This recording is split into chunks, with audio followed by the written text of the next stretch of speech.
مفاد کی بات کرے. جو بہو ڈھونڈنے نکلنے والے میری ان سے گزارش ہے، پہلی شرط یہ رکھو ہم دلہن کے سوا کچھ نہیں لے جائیں. جس کو دینا ہے 50 دن کے بعد دے. دینے کے لیے پوری زندگی پڑی ہے. شادی کے نام پہ نہیں لیں گے، بائیکاٹ کرو. کیا کچھ جوان یہ آج عہد کر سکتے ہیں اپنے نبی کے نام پہ کہ وہ شادی کریں گے تو صرف دلہن لائیں گے، کچھ نہیں لائیں گے؟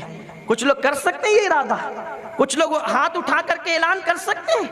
سبحان اللہ. بتائیں ذرا، بتائیں اس اپنے نبی کے نام پہ کون یہ وعدہ کرتا ہے؟ سبحان اللہ.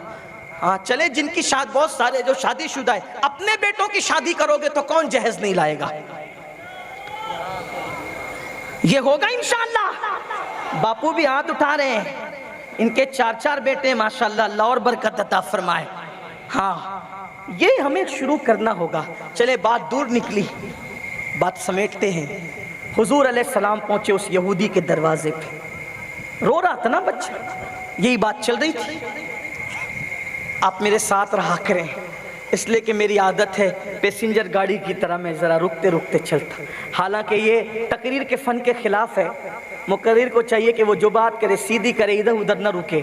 لیکن میں آپ کو بتا دوں میں کوئی مقرر نہیں ہوں، میں دل جلا آدمی ہوں. میں صرف چیخنا جانتا ہوں، آؤ فغا کرنا جانتا ہوں. اس لیے کہ خوشی کے موقع پہ فن بتائے جاتے ہیں. جب قوم کا سب کچھ لٹ رہا ہو تو میں کون سا فن پیش کروں؟ ویسے میں کوئی فن جانتا بھی نہیں ہوں. صرف دکھڑا لے کر امت کا آپ کے پاس آتا ہوں کہ شاید کہ تیرے دل میں اتر جائے میری بات. بس اتنا ہے. اس لیے ذرا رکتے رکتے چلنے کی عادت ہے، لیکن آپ میرے ساتھ رہا کریں. ایک یہودی کا بچہ رو رہا ہے. حضور دروازے پہ گئے، دستک دی. اندر سے آواز آئی کون؟ باہر سے میں نبی نے کہا محمد صلی اللہ علیہ وآلہ وسلم. کتنا خوبصورت نام ہے محمد. اللہ نے نام ایسا رکھا ہے کہ اس نام پر نہ اوپر نقطہ ہے نہ نیچے نقطہ ہے.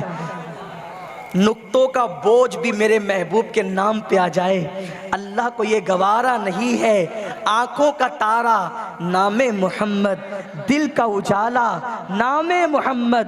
صلی اللہ کا صحرا سجا کر دولہا بنایا نام محمد. رکھو لحد میں جس دم عزیزو پڑھ کر سنانا نام محمد. پڑھتی درودے دوڑے گی حورے لاشا جو لے گا نام محمد. آنکھوں میں آ کر دل میں سما کر رنگت رچا جا نام محمد. اپنے جمیل رضوی کے دل میں آ جا سما جا نام محمد. نام اتنا اچھا ہے، نام والا کتنا اچھا ہوگا. 1450 سال بیت گئے، آج بھی نام محمد کی برکت ہے.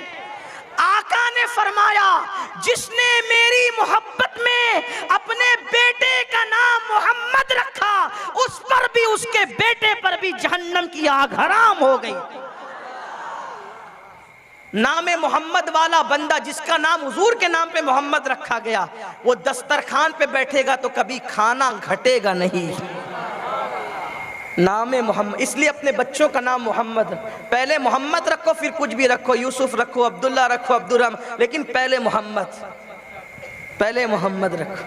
الحمدللہ میرے گھر میں حضور علیہ الصلوۃ والتسلیم کے 4 غلام ہیں، چاروں کا نام میں نے محمد رکھا. پھر پہچان کے لیے اب اتنے محمد ہے تو پہچان بھی تو کچھ چاہیے تھی. ایک کا حسن رکھا، دوسرے کا حسین رکھا، تیسرے کا علی رکھا، چوتھے کا حمزہ رکھا. پھر خیال آیا کہ یہ نام تو میں بے وضو لیتا نہیں، یہ سارے نام میں بے وضو لیتا نہیں، نیند سے اٹھ کے پکاروں گا تو کیا کروں گا. تو پھر کہا کہ ٹھیک ہے، پکارنے کے لیے کہ وضو بے وضو سب پکارا جائے تو پھر ایک کو جیلانی کے نام سے پکارتے ہیں، ایک کو سمدانی کے نام سے پکارتے ہیں، ایک کو میرے مرشد سلسلہ چشتیہ کے بزرگ شیرازی کے نام سے پکارتے ہیں، اور ایک کو رومی میرے مرشد روحانی مرشد عارف رومی، ان کی نسبت سے رومی کی نسبت.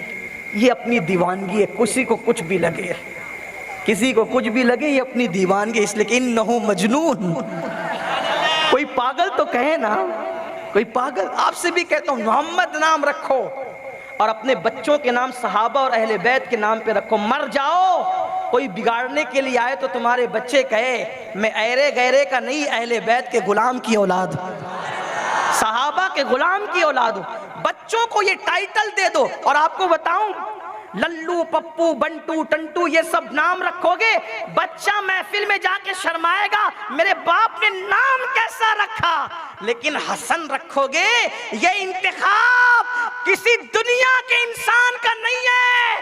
اگر پکارنے پہچان کے لیے حسن و حسین رکھو گے تو یہ وہ نام ہے جو جہالت کے دور میں اللہ نے چھپا کر رکھے تھے کہ میرے نبی کے شہزادوں سے پہلے یہ نام کسی کے نہ رکھے جائیں۔ ایسے نام رکھو، ایسے نام۔ حضور نے کہا محمد، یہودن سمجھ گئی کون آیا ہے، کہا محمد کو میرے گھر پہ کیا کام؟ دیکھو یہ تیرا جواب، میرے گھر پہ کیا کام؟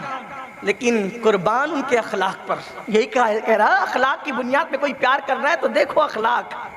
فرمایا تیرا بچہ رو رہا ہے نا، میں بے چین ہو گیا ہوں، تیرا بچہ رو رہا ہے میں بے چین ہو گیا ہوں۔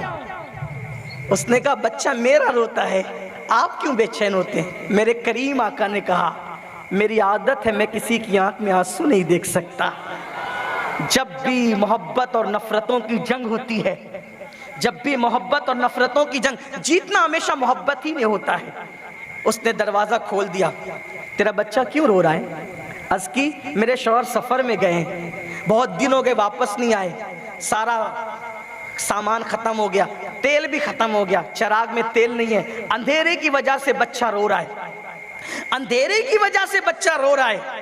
حضور علیہ السلام نے فرمایا کوئی بات نہیں۔ آقا گئے، اپنے گھر کا چراغ لایا، اپنے گھر کا چراغ اس کے گھر میں رکھا۔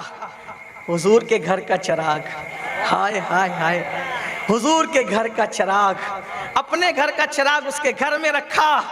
بچے نے رونا بند کر دیا، چپ ہو گیا، ماں کو تسکین ملی، حضور چلے گئے، کچھ نہیں کہا، چلے گئے۔ پھر نماز شروع کر دی، خدا کا کرنا۔ صبح ہوئی، اس کا شوہر آیا، چراغ پہ نظر پڑی، پوچھا ایک چھوڑ کے گیا تھا چراغ، دوسرا کہاں سے آیا؟ رات کی پوری داستان بیان کی اس یہودی سے، کٹر دشمن، شوہر سے بیان کی پوری رات کی داستان۔ اس نے کہا چلو محمد عربی کا چراغ واپس کر کے آئیں گے۔ بیوی بچوں کو لے گیا، چراغ واپس کیا، کہنے لگا اپنے گھر کا چراغ جلا کر میرے گھر کا اندھیرا دور کیا، اپنے نام کا چراغ جلا کر دل کا اندھیرا بھی دور کر دیجیے، کلمہ پڑھا کر مسلمان کر دیجیے نا آقا قربان۔ پھر حضور نے کلمہ پڑھایا، وہ مسلمان ہو گئے۔ یہ ان کے اخلاق۔ حسن کی بنیاد پہ عشق کر سکتے ہو؟ دیکھو حسن کتنا، علم کی بنیاد پہ علم کتنا، اخلاق کی بنیاد پہ اخلاق کتنا۔ آؤ نہ ان سے پیار کریں، آؤ ان سے پیار کریں۔ صحابہ نے کیسے پیار کیا؟ اب بات سمیٹ لیتے ہیں۔ جیسے صحابہ نے پیار کیا، صحابہ کی نقل کریں، حضور کا ذکر ہمیشہ کریں، ان پہ درود پڑھیں۔ کوئی بھی کام کرو، کھانے بیٹھو سوچو سنت کیسے، چہرہ سنت کیسے، لباس سنت کیسے، ہر چیز میں سنتوں کا خیال کرو، سنتوں کا خیال۔ آئیے صحابہ حضور سے کتنا پیار کرتے تھے، اور اس پیار کرنے میں ان کو کتنی مشکلات تھی۔ بس ایک نام پڑھتا ہوں، اس نام کا کردار پڑھتا ہوں اور بات ختم کر دیتا ہوں۔ ایک نام ہے عشق و محبت کی دنیا میں، پیار محبت کی دنیا میں، صحابہ کرام میں ایک نام ہے، وہ نام ہے سیدنا بلال حبشی کا۔ اللہ سبحان اللہ۔ بس چاہتا ہوں دل میں کوئی چراغ جلے۔ بلال نے پتہ حضور سے کیوں پیار کیا تھا؟ ایک بات کہتا ہوں آپ سے، لوگ حضور سے یوں ہی پیار نہیں کرتے تھے، پیار کی کوئی وجہ تھی۔ آقا علیہ السلام نے ابھی نبوت کا اعلان نہیں کیا، اعلان نبوت نہیں کیا، ابھی حضور علیہ السلام کو نبی کی حیثیت سے لوگ نہیں جانتے تھے مکے میں۔ ایک دن رات کے وقت آقا گزر رہے تھے۔ اب تک تو نہیں گئے نا؟ میں حضرت بلال کی زندگی پڑھ سکتا ہوں نا؟ ہاں، دھیان دیں گے آپ، توجہ کریں گے، کچھ سیکھیں گے اس سے۔ ایک رات کو حضور اندھیرے میں گزر رہے تھے، کسی کے رونے کی آواز آ رہی، پھر آ گیا رونا. سرے بالی انہیں رحمت کی ادا لائی ہے, حال بگڑا ہے تو بیمار کی بن آئی. کسی کے چپکے سسکیوں کی رونے کی آواز آئی. آقا رک گئے. میرے آقا بڑے کریم ہیں, کسی کا رونا ان سے دیکھا نہیں جاتا, بے چین ہو جاتے. قدم رک گئے, رونے کی آواز آ رہی تھی. چلے, دیکھا ایک چراغ جل رہا ہے اور ایک غلام رو رہا ہے. اور وہ غلام کون ہے؟ اس غلام کو بلال کہتے ہیں. آقا گئے, کیوں رو رہے ہو؟ اس نے کہا, اس غلام نے, آپ کون ہیں؟ یہاں تو رونے والوں کو کوئی پوچھتا ہی نہیں, اور غلام کی حیثیت تو جانوروں سے بری ہے, آپ کون ہیں؟ آقا نے فرمایا محمد. کیوں رو رہا ہے؟ کیوں رو رہا ہے تو؟ گویا کہ یہ حضور کی پہلی ملاقات ہے بلال سے. کیوں رو رہا ہے؟ یہ کام ہے میرے, اتنا کام پڑا ہوا ہے, بیمار ہوں, چل نہیں سکتا, بیٹھ نہیں سکتا. میرے آقا نے کام لگا دیا ہے, اگر صبح تک کام نہیں کروں گا مارے گا. رات دن کام لیتا ہے, اب ہمت نہیں ہے, طاقت نہیں, کیا کروں؟ آقا نے کہا جا سو جا. سوؤں گا تو کام نہیں ہوگا نا. آقا نے کہا سو جا, میں تیرا کام کروں. ہے کوئی لاؤ ایسا, کوئی ایسا لا کے بتاؤ. چیلنج ہے کوئی ایسا لا کے. دنیا کے بڑے بڑے قائد ہیں, بڑے بڑے رہنما اور رہبر ہے کوئی ایسا جس کی پہنچ ڈائریکٹ اللہ تک ہو؟ خدا جس کی رضا چاہے, جبریل جس کے تلووں پہ سر جھکائے, تاج روح القدس کے موتی جسے سجدہ کرے, اس شان والا میرا رسول. ایک غلام کو کہے سو, تیرا کام میں کروں گا. رات بھر اس کا کام کیا, صبح اسے جگایا. اچھا تیرے آقا کی جگنے سے پہلے میں چلتا ہوں, کہیں وہ تجھے پکڑ نہ لے.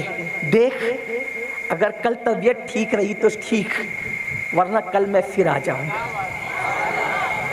ہے کوئی ایسے, کوئی غریبوں کا پرس. آج غلاموں کا دور نہیں ہے, ہر آدمی آزاد ہے, لیکن وہاں خریدے ہوئے غلاموں کے لیے. میں یہ سب چیز سوچتا ہوں تو مجھے ایسا لگتا ہے جو غلاموں کے, دوسروں کے غلاموں پر اتنا مہربان ہو.